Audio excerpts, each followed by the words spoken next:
Welcome back to another Spilldrop tutorial. Today's build was recorded live on Twitch, so if you're tuning into the live stream, thank you so much for being here. Today I'm going to show you how to build this base right here, which is my super sweet 2x2 base design with two built-in bunkers. Both are entirely within the core of the base, which is pretty neat, as well as two independent shooting floors and about 1,000 different angles to shoot out of this base. It really is one of the best builds that I've ever done. Let's jump straight into it by taking a look at the footprint. Upgraded to the final status for all of these foundations, at least in terms of what I would recommend for this build. So this shows the 2x2 inner core, the honeycomb around the outside. Sorry, my little cat's trying to get in here, as well as the outer shell, which you can see kind of wrapping around the outside there. The shell is maybe a little bit bigger than it needs to be on these two ends, but perhaps you can use that space for additional turrets or whatever you see fit to add there. Now, taking a look at the actual interior of the base, it has two entrances into the outer shell. The one on this side actually takes you into the base itself through this garage door. A little turret hidden here under the jump up. Plenty of loot storage in this design as well. A lot of space out here in the shell, especially in these pockets. There are 4 of them on this design that go all the way down to the grass, so you can place refineries in there or whatever you see fit. I've got a couple of different variants. In this pocket over here, you can see we've got some refineries and the other entrance to the outer shell on this side here. Now, there isn't a garage door taking you into the core of the base on this side, and that's to kind of increase the security of this design a little bit more. I'm moving through the rest of the shell. You can see we've got a chicken coop down in here, just to give you an idea of all the kind of cool stuff that you can squeeze into your pockets on the outer shell, as well as just a ton of these low-grade based furnaces in case you run low on charcoal and need a good solution for that. From down here, you can also look up through both shooting floors, and you can see the more traditional shooting floor all the way up there at the top, and then our sort of less traditional shooting floor right above me here. There are a couple of these siren lights added to the design to create sort of a blockade to stop folks from laddering all the way up, but they're not really necessary, especially considering the inner shell being fully sealed off with these chain links. Now let's take a look at the core of the base. Coming up in through here, we've got a pretty standard airlock, so this is something that you can build straight away without the struggle of, trying to add anything fancy to the design. We also have a secondary airlock here with this double door, which I've upgraded to the armored double door. That creates an airlock here by blocking this doorway and preventing you from passing through. It also blocks that inner doorway, taking you down to the core. On this side here, we've just got a standard drop box, little loot room here. You can put a locker if that's what you prefer, or whatever sort of honeycomb design you like, or you can just make this a full wall if you want the extra protection. On the same floor, while we're here, we've got a little furnace super module here in the corner, and then a primary loot room, which I currently have laid out as more of a hub for an industrial system using these small and large boxes with all of their different adapters. You can drop a lot of loot here, and it can get sorted either up or down in the base depending on where that loot needs to go. Down into the core, you can kind of see where that hollow foundation is on this design down here in this square, and then if you don't get stuck by the door, you can pass right on through into the core. Another airlock here in case you need it, and a locker pod and factory pod just off of this square. The space in the core here you can use however you like. I've put some electric furnaces down here because I think they look pretty nice, and I like having that extra production just in case you make it all the way to the core and realize that you've still got all of that ore in your inventory. Through the core here, we have our battery room right off the side there. We've got our TC room here behind the beautiful Monstera garage door. Go check out Monstera Rust's channel on Twitch. Get that garage door while you still can. I mean, just look at this thing. It's absolutely gorgeous. Like, this is probably the prettiest skin that has ever been added to Rust, and I just don't think it gets any better than that. That's pretty much the best we got. The TC room is a little lackluster, and I will explain why. We just got 5 barrels here for storage. Our tool cupboard upkeep is a little up there, especially in terms of the HQM, but that's because the full lower level is entirely armored, which I think is probably what you'd want to do for a build this size. Now, the reason that the TC room doesn't have any additional storage is because this is where we have one of our bunkers built in. Place a little triangular floor there, and then place your spiral triangular stairs on top. Get those up to armored, and as you can see from the outside here, that creates a really nice bunker, which will stop people from being able to get down into your core. You have to break this staircase in order to get down there, or just hammer straight through the ceiling here. But either way, they're going to have to spend a lot of rockets to get down to your core. The way that this bunker works, as you can see, I've got 2 half walls here, which allows you to snap this floor in. It's a little bit less secure, and I think a little bit more costly than just a full wall, but in order to get this bunker, that's the sacrifice we had to make. Now, for the second bunker in this design, you're going to want to keep this foundation down here twig or wood, and you're going to want to place a regular roof here. You may have to reorient this armored door to open in, which is just fine, but once you've got that situated correctly, you'll place this square roof like so, get it up to armored, and then you've got your second bunker here. What's cool about this bunker is you can actually kind of peek out and see that door up there, see if it's still intact or if it's been blown open. You can also kind of check the status of the surrounding walls just to make sure that the raiders haven't gotten further than you would expect. Unfortunately, the hatch doesn't really give you an option to see that, but that's quite okay. You don't really need that extra visibility. This core has a bunch of room for sleeping bags, or you could put some beds down here if that's what you're looking for. Personally, I think the sleeping bags make a lot of sense. There's a lot of beds and bed space further on in this design, and you really do kind of need the ability to navigate easily through this space, especially if you're using a double armored door like this to create this additional airlock. The last little trick to this core is our sneaky, cheeky little hidden vending machine loot room. Obviously, you've got loot you can store here in the vending machine, and you want to make sure that you disable the broadcasting on this guy. Otherwise, everyone's going to know that you've got a vending machine down in the core of your base. It also broadcasts the location of your base, which you don't necessarily want happening. I've placed an armored door in here to seal this entryway, and if you look right through the crack here, you can see we've got a large wooden barrel back in there, but we also have a small wooden box, and yet another small wooden box up here. How, you might ask? Well, if you take a look through the vending machine here, we've got a vertical upright barrel. We've got 2 shelves with small boxes stacked up on top like so. If you push the shelves all the way back into the corner and then put the boxes on there before you place the vending machine, you can get those placements as well and get a ton of extra loot stashed away behind your vending machine. So definitely worth giving that a try. You can pretty much double the amount of hidden loot in one of these vending machine bunkers this way, so don't sleep on that tactic. Then to reopen the bunkers, you're just going to want to go ahead and break that floor like so. Hop down here, break that foundation like so, and then you can use a ladder, or my recommendation personally is to just use some spiral stairs off of the twig, and that will let you get up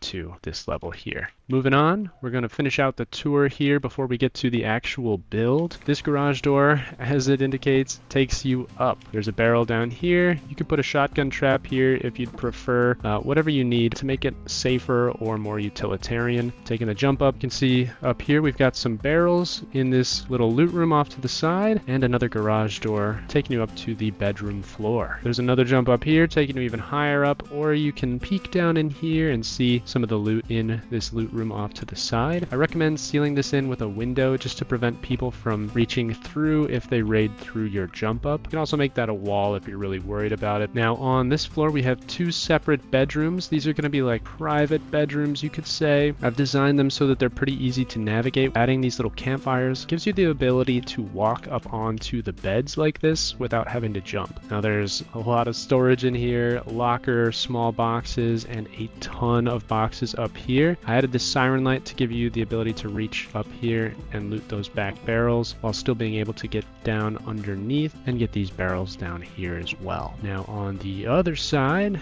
this is a little bit more of a standard bedroom. Same kind of way. We've got a nice locker here, a couple of barrels. You can still reach through to those barrels back there. You can toss a window in there as well to stop that from happening. And then there's some small boxes down here for extra drop storage. Now from here, you can see we've got some really nice peaks down around the outer shell for the base. You've also got some good peaks from here and here, as well as some cool jump up opportunities off of these siren lights to see a little bit further down and a little bit further out. These corners you can use obviously however you like. I really encourage you to modify it as needed. Don't think that this is the gospel and that you have to stick with whatever I've designed here. I want you to incorporate this build into your own vision for your home and make it however you need it to be. For this design, I've got a couple of bedrooms and a couple of other general utility rooms here on these corners, these square corners. Another bedroom just like on the other side, and then a nice little chill room with a sofa. There's plenty of options and you shouldn't feel restricted to any one design with this. I also have these pods up here which you can use just as sort of a one-way drop down from up top down into this shooting floor, or you can put turrets in there if you like. You've got 4 of these pods, one on each side, to give you some options in case that's what you want to do with them. And from in this shooting floor, you can peek down and you can also peek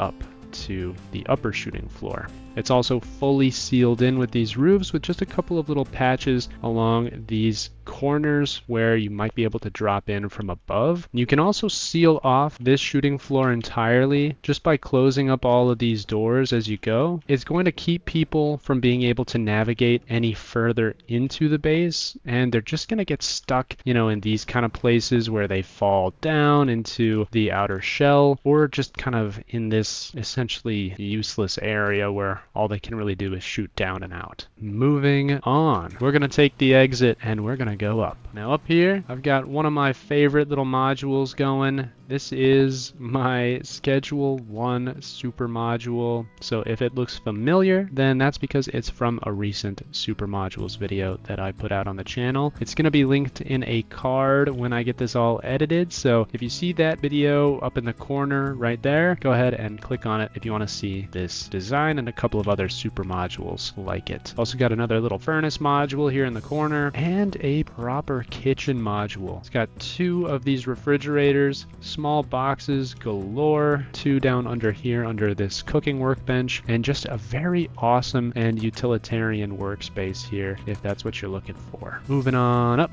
things are starting to get a little bit weird here, and you're going to understand why in just a second. This is another sort of bedroom slash storage room, kind of like a warehouse. It's got 12 barrels worth of storage in here and 2 beds. Each of these doors allows you to peek down into that one-way drop down that I was telling you about. So it lets you drop down in here. If you put a ladder on this wall, you can't get back into this gap. It's just not possible. So it's definitely a one-way pass through, I guess you could call it. I mean, I've also added these siren lights here for a little bit of extra verticality to give you the angle to peek through this gap here. Obviously, if you close that ladder hatch, you can get some clearer angles there. Each of these doors gives you angles in kind of a different direction, so feel free to kind of use them and experiment with them. And a trick, if you get stuck on the ladder hatch like I just did here, if you hold the space bar, it will just drop you off of anything you're climbing on, so keep that in mind.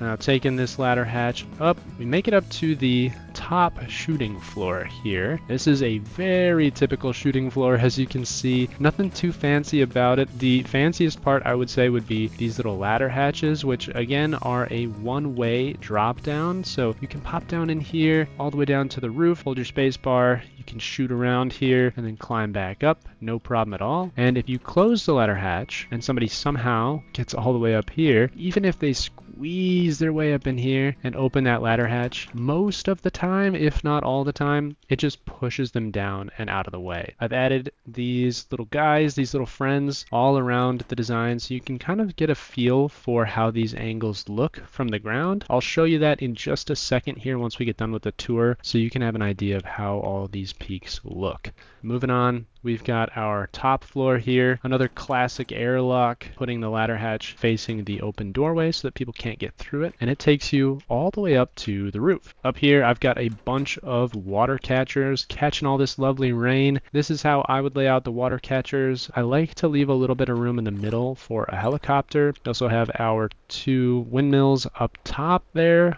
for the power needed to run this whole thing. I think that's about as tall as they could get on these towers. There's not a ton of stability down underneath, especially because of that sort of storage room floor. So if you're looking to make these a little bit taller, if you're building your base pretty low, like in a low-lying area or down along the coast, you may want to add some additional structural support down below the top floor to give some support to build higher up with these windmill towers. Now let's take a look at those peaks from down on the ground so you can get an idea for what they look like. As you can see, get some pretty nice coverage from these angles. You've got the ability to peek from sharper angles by being a little further back inside the base rather than being right at the window where you've got people spraying you from all sides. But that is the full tour. You've seen everything this base has to offer. Now that I've done the tour, you've seen the footprint, you've seen it all, we're gonna go ahead and build this out. Now for the build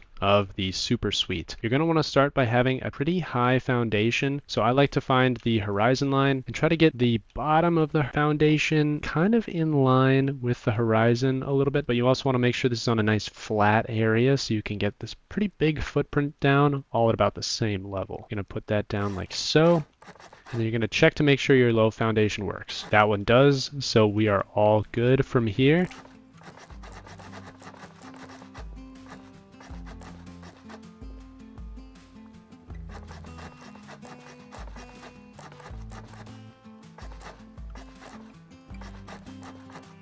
Like so. And then you're going to want to put your 2 half walls here so you can get this floor in no matter what.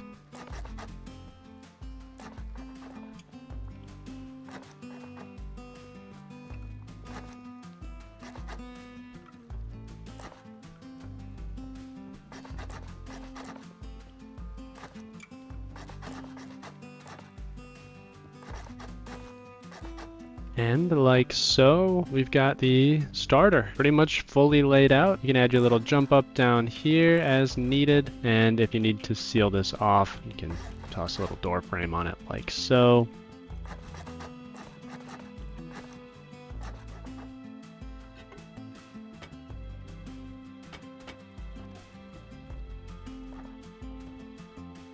And then just like that, you've got a basically fully functional starter. Obviously, you're going to want to upgrade this a little bit as it's just twig right now, but we're going to go ahead and upgrade it here.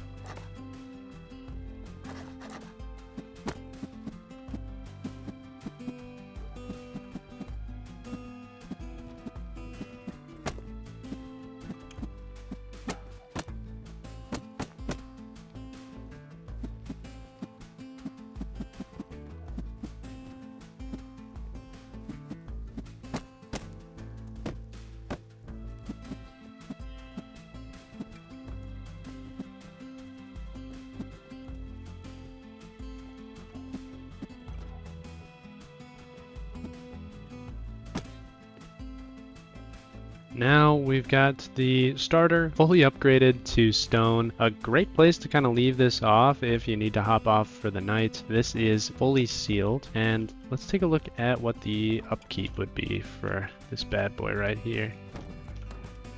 really reasonable. 2,625 stone, 23 wood, and 159 metal. And incredibly cheap and very reasonable upkeep for a base that's not super expensive to build. I mean, this could be a little bit costly depending on where you're at in your wipe, but I think this is a pretty reasonable build otherwise. We want to get the footprint for the outer shell done so that way you have an understanding of how that comes together. So to do that, you want to put triangles off of all of these squares that we've got here.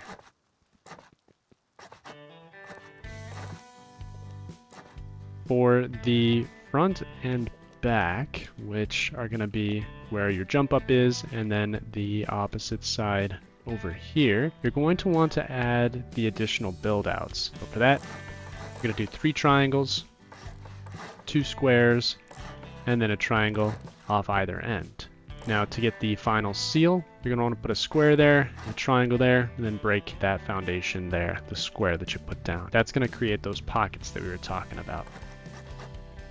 If you're building off of this square that's not the built out side, rather than putting the square on the inside here up against the wall, you're going to put the square here, then put your triangle off that end and destroy that square. It's going to create this little build out here, and then off the top of this end, you're going to want to do your squares off those triangles, and then add those triangles on the ends. Now we fly up over it, and you can see this is the exact same footprint as that footprint over there. For the outer shell, obviously you're going to want to box in some of this, add some single doors there, some double doors here, and then you're going to want to put some walls on these guys here.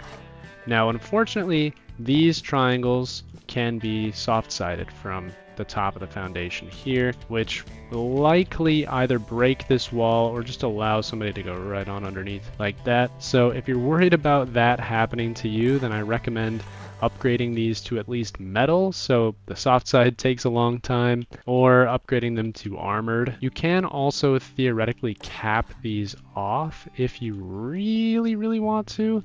I don't know if that's really worth your time, but if you're looking to prevent soft siding, that's a good way to do it.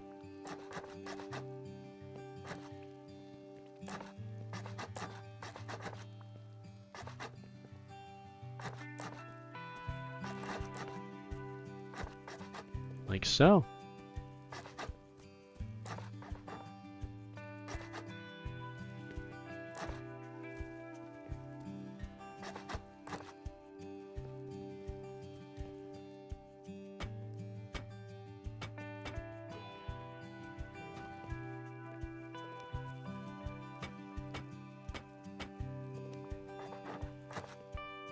And that seals out your outer shell. Obviously, you're going to want to add the wall frames all the way around to really seal it off up to the second floor.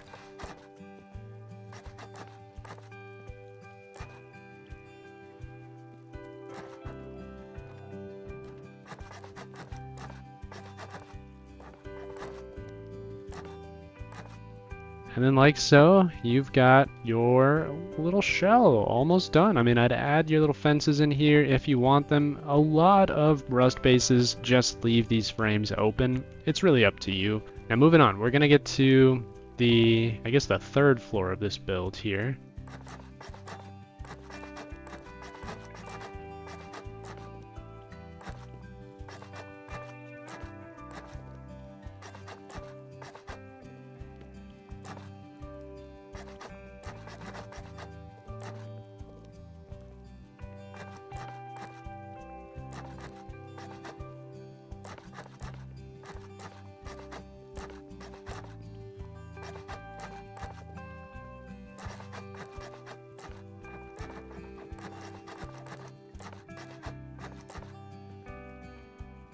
And you can set the loot room up here if you want to, or you can leave it open, change it up. I'm gonna go ahead and just kind of lay it out the way that we had it.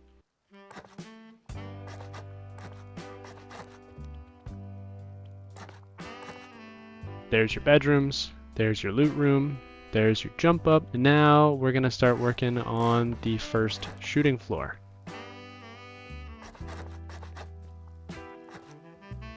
looks like the build is a little bit sensitive, so you may need to put these triangles down first before you put those triangles down first. So start from the squares, place your triangles, and then attach those triangles to this triangle here.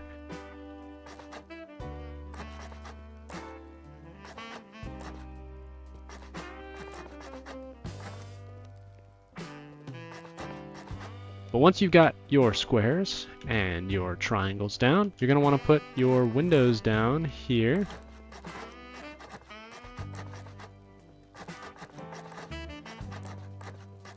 Once you've got the windows placed down all around, you're going to want to put door frames in these slots so you can create your little bedrooms or your little utility rooms, whatever you want to do on these corners. And then I place my little walls up here. These are going to be cut into little triangles once we put the roofs down.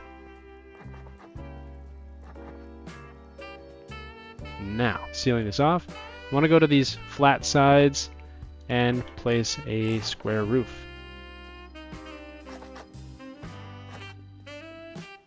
The rest of these angled sides can be triangles, and then the 90-degree angles, you're going to use the flat roofs again.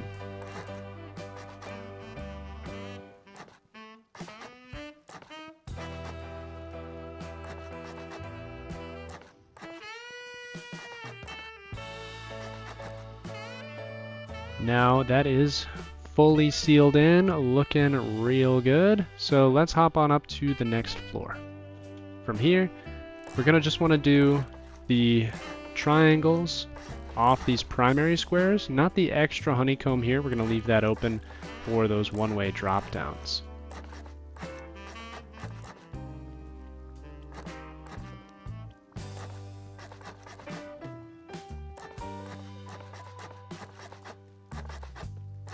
The Schedule 1 module fits right in here very nicely. The kitchen module fits right in here very nicely.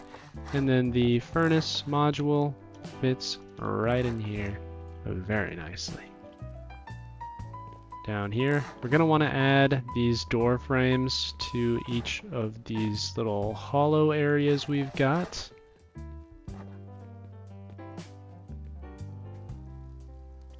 There is one little thing that you want to make sure you don't screw up. You want to make sure that you get your jump up placed. Then you want to put some door frames down because the roofs will actually block the placement of that jump up.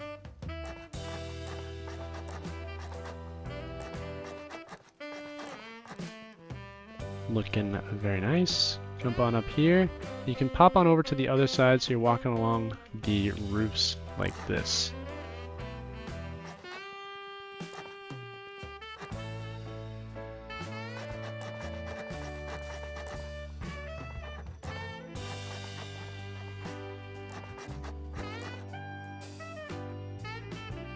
Is we're going to add our floor frames here.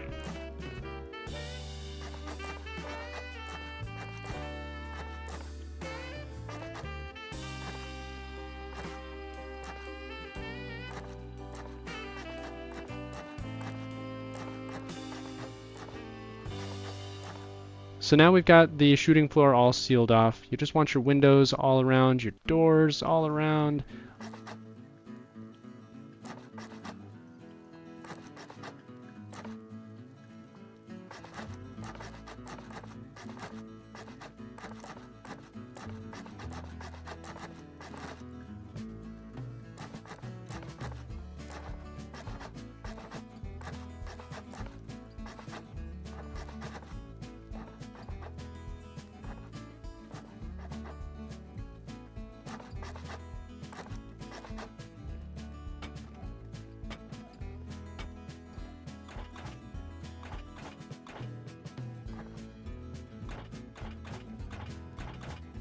And then going on up, we want the triangular ladder hatches here. You can use just a regular ladder if you are broke, and this will take you all the way up to the roof. Now, as with the lower level, for the roof of this design, we're going to keep it pretty consistent. So we want the flat roofs out here in the middle on each of these ends, like so. And then we want the triangle roof in these gaps in between, and you'll see why.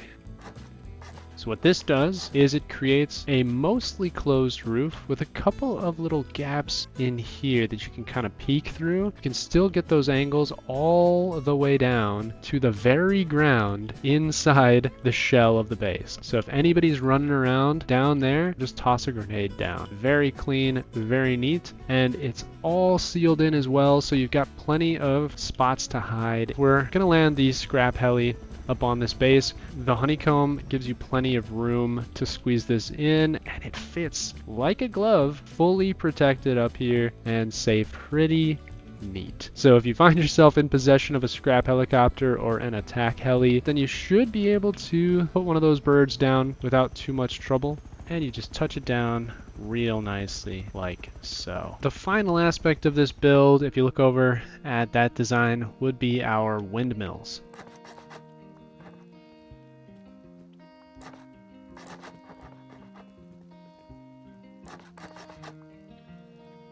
And you want to check your stability as you go, because the stability can get very low very quickly.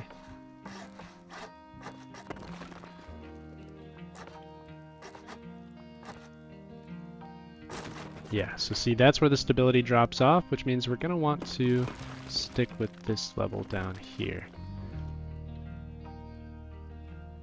Like so. And just like that, you've got your wind turbine tower getting you plenty of power. But I'll usually do one on this side, one directly opposite, and then I put the triangles facing away from each other, the ones that kind of stick out. That way you have more room to put these wind turbines down and they don't compete with each other for this space. But that's it. That's the entire build, fully realized, and you may have trouble getting down this ladder if you're using the regular stone roofs, so switch that out to Brutalist and then you're good to go. This is the complete build for the 2x2 super sweet double bunkered base. Really one of my best designs ever. It's a pretty unique build, and I chose this build today because of the poll that I put out on the YouTube channel. So if you voted for it, then congratulations. I encourage you to get involved in some of the other polls that I'll put out on this channel, so stay tuned for those.